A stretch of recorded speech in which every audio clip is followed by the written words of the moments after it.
सलाम भाइयों. बैला सरक बाजूला बापाचा रस्ता आहे का मग तुझ्या बापाचा रस्ता आहे काय? नहीं. तो माझ्या बापाचा रस्ता आहे बाय का सगळा रस्ता माझ्या बापाचा आहे गाडीवर आलोय पोरची बाप माझा होता घेऊन जा म्हणून एक बाजूला होय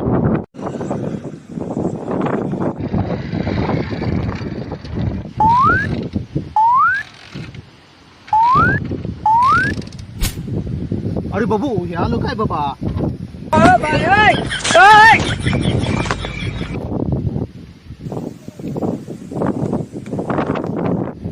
काय शेट गाडी बंद पडली का काय? तेल संपलं वाटतं. नाही गाडी नाही गाडीत तेल तू फुल आहे. बोलो. ते रान हे आपलं आहे ना बार आपलं ना बार ते. झूठ बोलो. आलतं त्याच्यामुळं काय शेट तुम्ही जे रान आपलं म्हणताय ना याच्यामध्ये ना कामगार आलेत बुवा खत टाकायला तेच मी पाहणी करण्यासाठी आलतो आणि याच्यामध्ये बाया पण आल्या त्यामध्ये तिकडे कडेला बाया येतात हे आणि हे